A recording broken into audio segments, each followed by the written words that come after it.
Giving all praise and glory to Yahweh by Shem Yahushai by Shem Kakadash. The bombs to the L's of GMS. Also salutations to all the came out that is witness truth, and also shalom to the rest of the hopeful elect. And hey, we living in some serious times, some crazy times, and strap yourself in for the ride.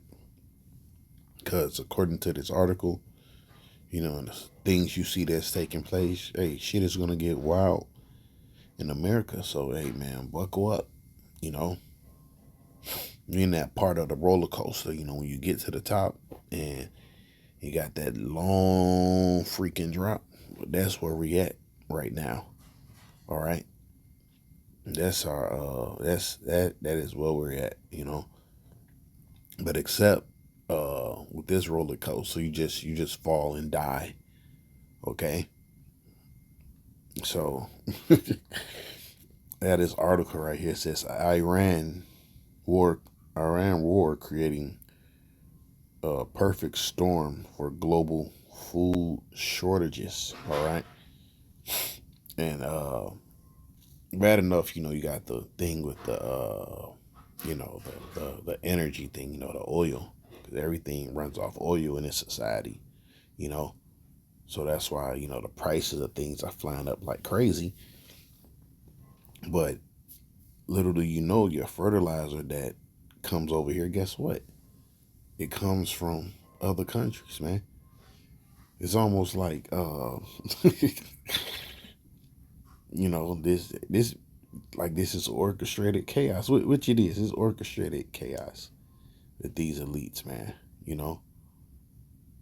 Because you already know the weather is killing your crops if you're paying attention to the weather, you know. But now the fertilizer that comes over here, all right, guess what? It won't be on the shelves. It won't be in the Walmart, the Home Depot, and other Menards, right? Those different places. Guess what? You won't be able to get your fertilizer to grow the food. Like I was saying, bad enough. Let me put this scripture on that. Second, that's just the 15th chapter. And we're going to hold that thought right there. So let's go about the 14th. Hold on. We're going to hold that. Because fertilizer not coming in. It's one thing, right? But on top of that, you got the strange weather. All right, so it says Iran war creating a perfect storm for global food crisis. For global food, Iran creating perfect storm for global food supply shortages. All right, if you're paying attention, guess what? It's not a lot of stuff on them shelves, anyways, man. Them shelves is looking real empty, and even the stuff on the shelves, guess what? Most people can't afford to buy it, anyways. The war in Iran is creating a less visible but deeply consequential crisis, a disruption to global fertilizer supply that could reshape food production and prices in months ahead. While much of the world's attention has focused on oil, the conflict has also interfered with the flow of key agricultural inputs, especially through the Strait of Hormuz, a narrow but critical shipping route. The passage normally handles a large share of the world's fertilizer trade. I mean, man, it's like, man, how can you fuck up this much as a president? Unless it's orchestrated. Now you can't even get fertilizer for the farmers to grow food. I mean, this is insanity. This is absolutely fucking crazy. Shit, hey, well, we've been prophesying about. Guess what? It's even worse. So now people can't grow food. All right, and it tells you. Hold on, let's go to a scripture real quick. Now you can't grow food. It tells you this in the scriptures. Hold on, there's a couple scriptures. Go to the book of Ezekiel. You'll read fifth chapter and the 14th verse. It says, I mean, fifth chapter and the 14th chapter. All right, a verse in each. It says, and I will send upon them evil arrows of famine, which shall be for their destruction, in which I will send to destroy you, and I will increase famine upon you, and will break your staff of bread. So the price of food is not one thing, but not being able to grow the food, that's a whole nother thing, man. All right. Read it over again. I will increase the famine upon you and will break your staff of bread. All right. Now it tells you in the 15th chapter in Esdras, man won't be able to go in the city because of what? Lack of bread. All right, or what? Lack of food. Son of man, when the land sinneth against me by trespassing grievously, then will I stretch out my hand upon it, and will break the staff of bread thereof, and I will send famine upon it, and cut off man and beast from it. And that's what's taking place right now. The Lord is really dropping the people's elbow on this place, man. All right. This place, America, is receiving a ass kicking by Yahweh by Shimei Shai, man. As the prophets been saying, man, these things was gonna happen. Hey, man, you just can't make this up. It says the passage normally handles a large share of the world's fertilizer,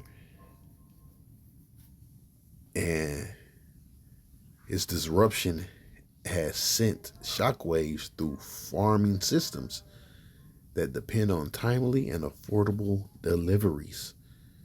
Fertilizers play a central role in modern culture. Corn, like crops like corn, right? And basically, most of your food got corn. You got the corn oil. Got a lot of chips that's made from corn, and a lot of foods. The box foods, all of that stuff is made from corn. You know, this place heavily depend on corn. Oh, even the stuff that you feed your animals, especially the pigs, right?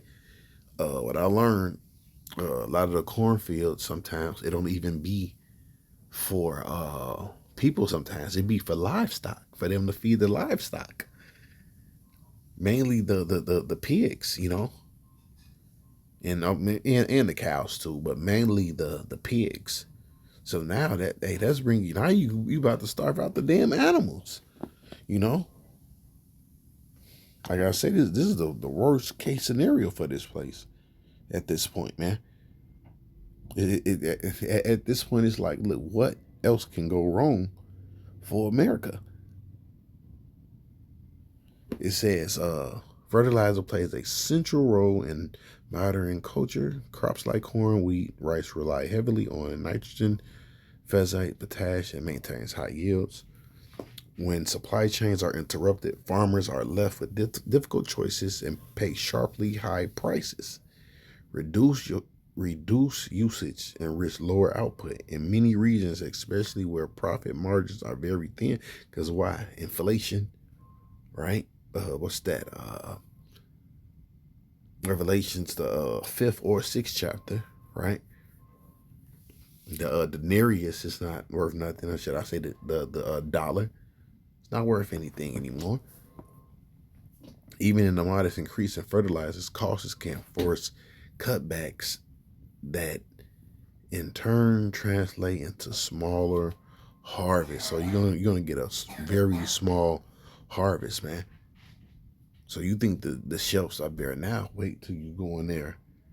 All right, probably by the end of this summer, when they start bringing in the storehouse, you know, and it's gonna be cold. You're gonna be cold, hungry, and ready to fight, right? And your job is not going up in wages, right? And they spraying the chemtrails, and so you got this cough you can't get rid of. The timing of disruption makes the situation more serious. See, and that's the thing. That's why it tells you, uh, uh, his word should not go out void. Well, it speaks about, hold on. Scripture speaks about the plagues coming one after another, right? Where is that at?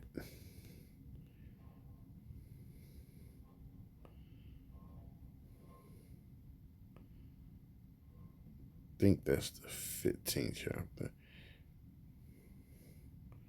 Oh, know what? Let's grab this.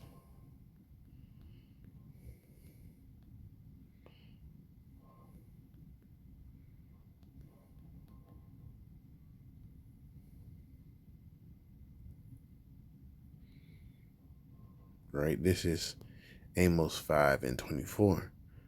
It says, "But let thou judgment run down as waters, and righteousness as a mighty streams." Right? So you ever seen a waterfall? That's what's taking place right now. All right. The scripture speaks about as a woman with child and those birth pains coming. Guess what? These birth pains, they're getting shorter, right? At first, they was 10 minutes apart. Now we're at, but the birth pains is basically 30 seconds apart. 45, 30, 45 seconds apart. That means what that baby is coming. You know. Anyway, let's go back. All right, and that's the Most High. He's bringing this judgment. He's bringing it fast. Delays of even a few weeks can ripple through the entire growing cycle. Farmers who cannot access enough fertilizer at the right moment may not be able to recover lost productivity later in the season. This creates a lag effect where the full impact is not felt immediately but shows up months later and reduced supply, higher food prices. He did not say later on this year. Did not say that. Developing countries are particularly vulnerable. Many rely heavily on imported fertilizer and have limited financial capacity and absorb price spikes. Smallholder farms who produce a large share of the world's food often operate with little cushion. And when costs rise, they may simply use less fertilizer, which lowers yields and income at the same time. This dynamic can deepen food insecurity, especially in regions already facing climate stress or economic instability. Man, it's ugly out here. And there's more, it's a couple more paragraphs, but I went to, right, I'm gonna add this all in here. Because all this stuff play, within part with each other. And I asked ChatGPT, what's the worst outcome for a energy crisis? It says widespread shortages, rolling blackouts become common, critical infrastructure, water, so like critical infrastructure, hospitals, water system gets strained. In extreme cases, parts of countries could go dark for extended periods. It says energy is tied to everything. Business shut down due to costs, massive unemployment rises, inflation surges, food transportation, housing all can trigger the global recession or worse, a depression, right? And from reading this right here and the article about the fertilizer coming in, this is going to be a greater than the Great Depression. All right, this is going to be worse. It says food supply breakdown. Many agriculture depends heavily on fuel and electricity. Fertilizer production drops. Natural gas is a key. Transportation slows. Empty shelves. Food prices skyrocket. Hunger increase, especially in poor regions. Like, hold on, where's that scripture at?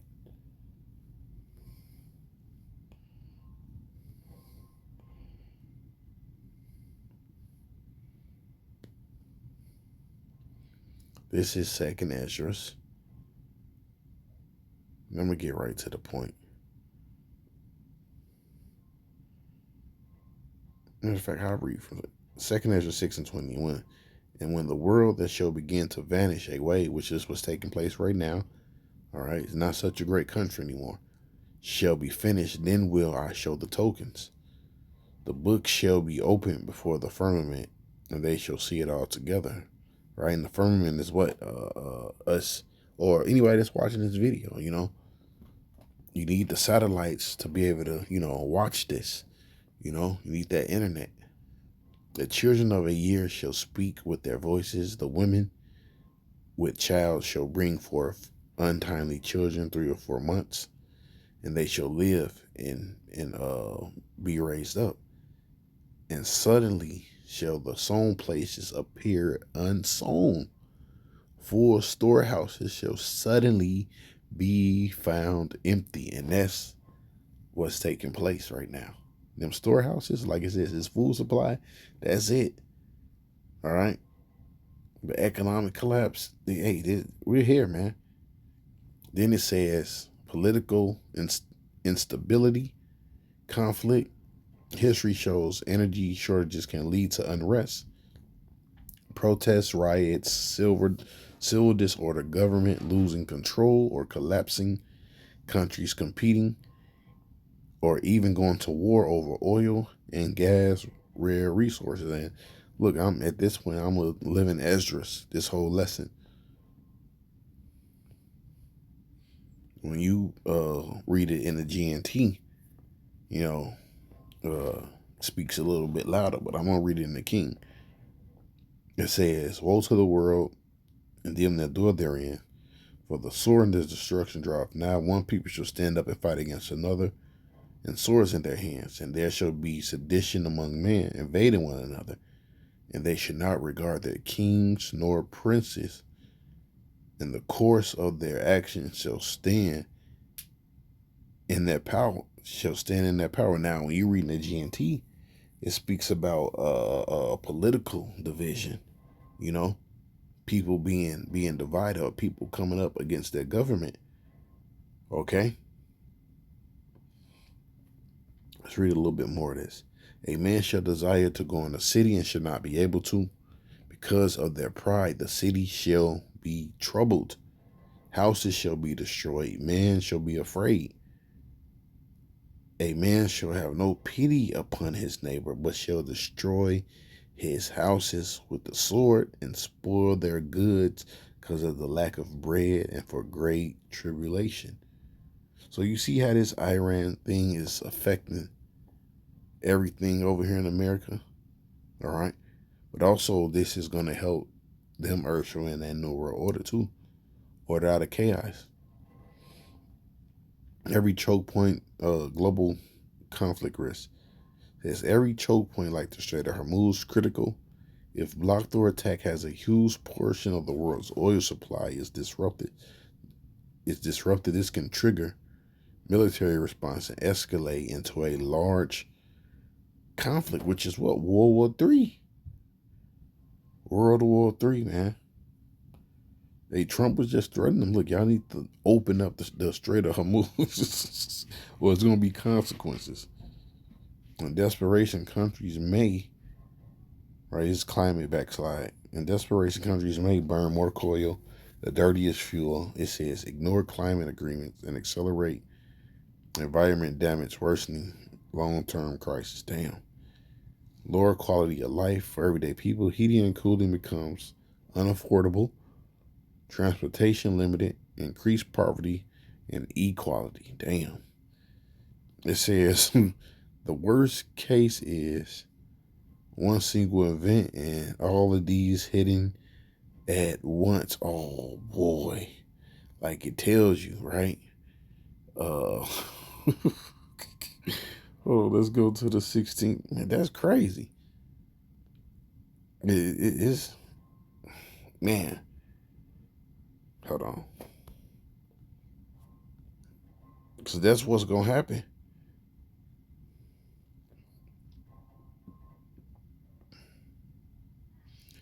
It says, 2nd Ezra 16 and 37, behold, the plagues draw nigh and are not slack, as when a woman with child in the 9th month bringeth forth her son, with 2 or 3 hours of her birth, great pains compass her womb, which pains when the child cometh forth, they slack not a moment.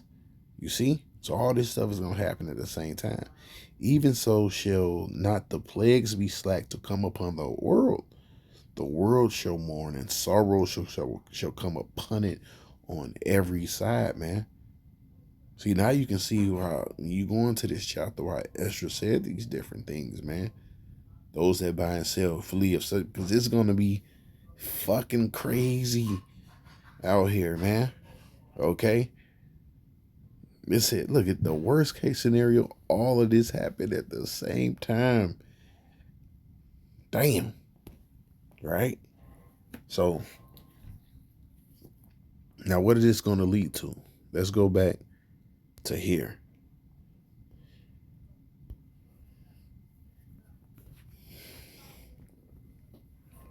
The energy lockdown has already started. Most people haven't noticed it yet.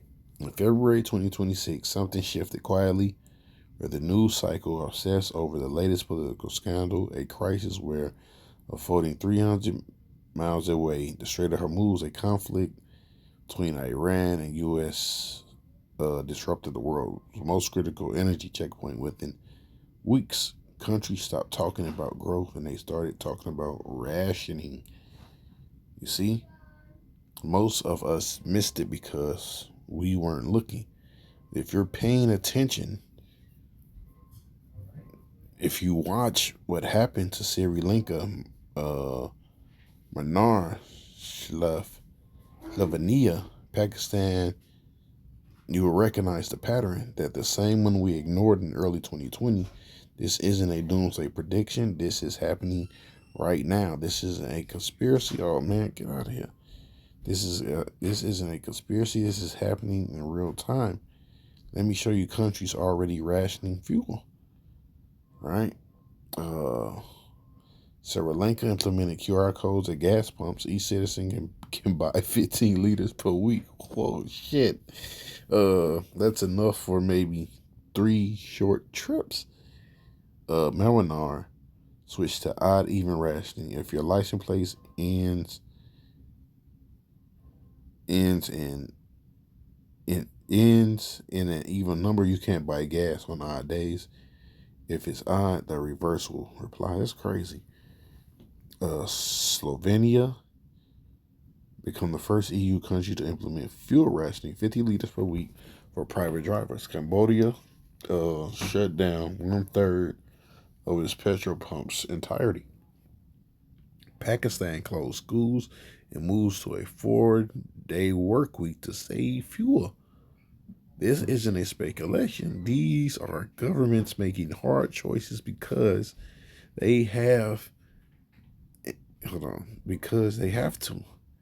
If you think this is isolated, just a few struggling economies adjusting, you're making the same mistake we made in March 2020 when we thought lockdowns would just last 2 weeks. So there you have it right there, man.